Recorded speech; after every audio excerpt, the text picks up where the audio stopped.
Now, once again, Raymond Arroyo.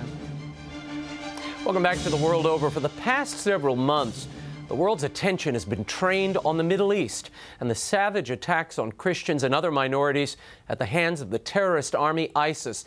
But earlier this week, we were reminded that religious persecution is not limited to Iraq and Syria. CNN ran a harrowing report on the crackdown by the Communist Chinese government on its own Christian population. My next guest is a former Tiananmen Square demonstrator and a house church pastor in China. Bob Fu is currently president of the ChinaAid Association. He has a clear-eyed perspective on what's happening to China's Christians, both Catholic and Protestant, and what's fueling this new hostility by Beijing. Bob, thank you for being here. Thank you, Raymond. Pleasure to have you. We're seeing these renewed demonstrations, really savage, pulling down of crosses, demolition of churches. Some are saying this is the worst they've seen in 10 years. Why? What's driving this? Actually, it's worst since the Cultural Revolution, 30 years. Yeah. The reason, I think, is because the new leadership led by the current President Xi Jinping took a much radical ideology after he took power. And basically, the new thinking is Christianity has grown too fast, and the official document says it's overheated. So the government basically wants to contain the growth and start the cracking down beforehand. So they're basically stamping out all the signage, all the public symbols of the faith, and in some cases demolishing these churches. Yes, they're targeting the cross. I mean, with in many of the occasions, I mean, already according to our own documentation, since the beginning of March, over 300, perhaps 400 churches were either destroyed or their crosses were being forcibly removed. With the violence, I mean, many believers were beaten up, and as you just mentioned about the CNN report, and some were even hospitalized because of the violent crackdown. Yeah, I guess they hit one man over the head. They cracked his skull, an elderly gentleman, and then they stopped their advance, but they only returned a few days later and basically did what they came to do, tear the cross down off the church. That's right. But the people are resisting in this Wenzhou, the city of Wenzhou, the Jerusalem of China. They are determined to protect their churches. What might they face if they're arrested? Oh, if they are arrested, usually they will be interrogated harshly and even face torture. And then some are already being formally charged with what is called disturbing social order, or to obstruct the enforcement of the law. So these kind of arbitrary charges are being filed against those believers who protect the cross. What I find so peculiar about this current advance by the Beijing regime, why would they target the patriotic associations? Yes. These are the official churches. Approved. These aren't the underground churches. These are the government-approved, government-financed, and in some cases, government-appointed leaders who are running these churches. Why are they cracking down on their own churches? Yeah, that's why this is the worst crackdown that has not been seen since the Cultural Revolution. I imagine they're also hitting the underground church as well. Oh, I mean, if they are targeting their own approved registered churches, and many house churches already had been targeted, and many pastors were arrested, and some are already being charged and sentenced. And one actually government-sanctioned church pastor in Henan province, on July 4th, the Independence Day of the United States, the pastor is called Zhang Shaojie. He was sentenced to 12 years imprisonment. And he was the chairman of the Three Self-Patriotic Movement of that whole county. It's remarkable. It's still going on. Tell me about the how the faith breaks down there, because we have the underground church, and then we have the Patriotic Association churches, Catholic, Protestant. Yes. I was told years ago by a cardinal and other bishops in the region, some priests, that even those in the Patriotic Association, in the official registered churches, that there are actually many who are either collaborating with or indeed secretly aligned with the underground church. Is that true?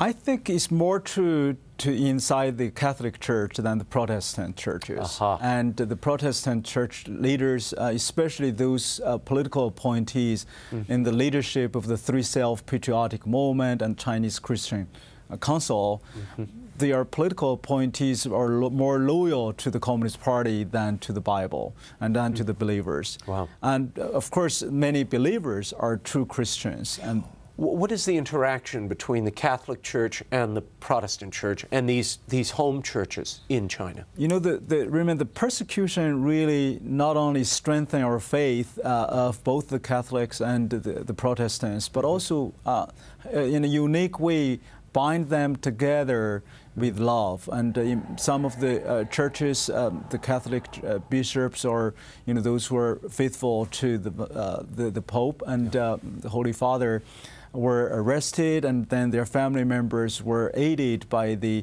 persecuted underground churches in the Protestant churches, and vice versa. So there's some collaboration and faith reinforcement, you can call it. Well, that's a beautiful fruit to come out of a terrible situation. It is. But it's nice to see it. I know there are two bishops that I know of who died in prison, and there are two currently still in prison. There are also a number of Protestant pastors. Tell me about them. Yeah, there are many Protestant pastors are still in prison. I mean, or under house arrest. Yeah, there are thousands of them. I think, like in Xinjiang, there is a Uyghur Christian who used to be a Muslim, and his name is Ali Mujang Yimiti. He was sentenced to 15 years imprisonment for simply preaching the gospel.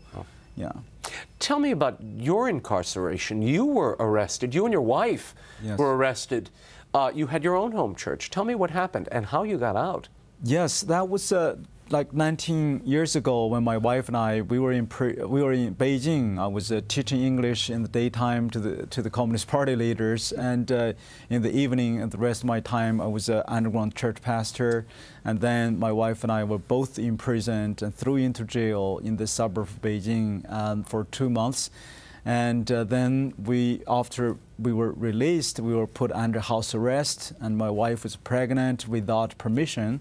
In China, the evil one-child policy, and you could face forced abortion, even for the first child, if you don't get the permission, the yellow card to get pregnant. If you're caught, then you could face the forced abortion. So we had to run out of Beijing and hiding in the countryside. Really, by the grace of the Lord and miracles and after miracles, we were rescued and get out of China and finally accepted as refugees to the United States. Unbelievable. It's unbelievable. And your story, I'm sure, is repeated time and time again.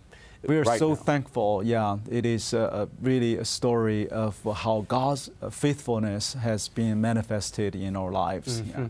Let's talk for a moment about some of the other people who are incarcerated. There are democracy advocates. There are lawyers who have dared to challenge the Beijing regime on behalf of some of these religious minorities, including Catholics and Protestants. What fate awaits them? And why is the world so silent as we see the Chinese tiger roaring again? Yes, Raymond, there are now thousands of the human rights defenders, human rights lawyers, and we call it in general the prisoner of conscience, are being held in many labor camps. And there is one guy who is perhaps the most prominent Chinese Christian human rights lawyer recognized by the West. His name is Gao Zhisheng. And he was just practicing law, and he was a very accomplished lawyer. And the Chinese Ministry of Justice even at one time recognized him as one of the 10 best lawyers in China. But his life was turned to a sharp turn to misery after he decided to take his legal practice to defend for the vulnerable groups, for the persecuted And he was held in a very tight cell, where he couldn't move. He was in solitary. In solitary confinement for 3 years, without light, without anybody to talk to him, and only one meal a day with a piece of bread. And he's absolutely worship. After he was released this year, I was with his daughter in the past few days. We organized a ChinaAid campaign, basically selected along with other 30 organizations. This 18 most prominent prisoner of conscience. He's one of them. I mean, the daughter, according to her description, said her father is in a terrible shape, could not even, speak one complete sentence because of the isolation and the abuse. They're beating him, and they're torturing him enormous as well. torture. Yeah. And this goes on and on. I was just reading about this bishop. There was a bishop, Shi Enjiang, I hope I'm pronouncing Enjiang, in Hebei. He was arrested in 2001, and his whereabouts are unknown. Yes, and I mean, Raymond, basically, any bishops now appointed by Rome, who are not like loyal to the Chinese so-called patriotic moment, would be subject for arrest and forced disappearance. And as you just mentioned, many even died and without even knowing where they are being held. I mean, one bishop, I think, I was told by the Cardinal Kong Foundation that he was after being kidnapped and missing for over 15 years, and one day his body was found in front of a park. And I mean, it's still going on.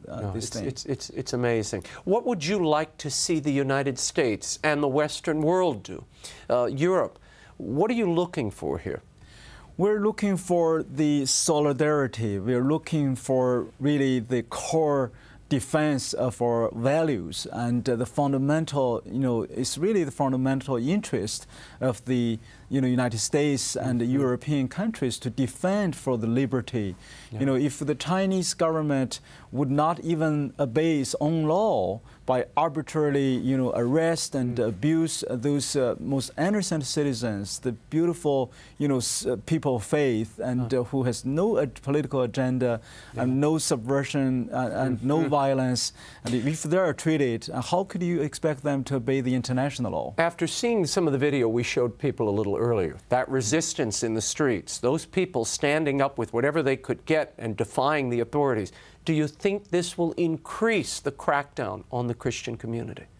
I think the increase is inevitable. We already have seen the escalation every day. So we came to Washington, D.C. with the 5 daughters of this prisoner of conscience. They made appeal to President Obama the second time to meet, to ask President Obama to meet with them, to hear their story, because he has 2 daughters. But so far, we have not get any answer. And the White House said the president is too busy and do not have time to meet with his daughters. Sad. Before I let you go, the Pope has sent a letter to the Chinese president saying, I would like to sit down with you to discuss peace. Come to the Vatican, or I will come to Beijing happily. What do you make of that overture? Well, I really appreciate, the Pope's leadership and his generosity and generous offer to the Chinese president. And again, I heard the Chinese Foreign Ministry said he has not received the message yet. Well, I see nothing, I hear nothing. I don't anticipate the real policy change because if the Chinese government is really sincere, they should not, they should stop this destruction of Catholic churches and the crosses immediately. And they would probably consider the Pope an outside power threatening the internal life of China, I imagine, which is how they normally depict. Internal political consideration. Bob Fu, thank you so much for being here. Thank you, Raymond, for having me. And we'll have you back. You can keep up with all the news coming from China on human rights and the ongoing persecution of Christians there. You can visit Bob Fu's ChinaAid website at ChinaAid.org.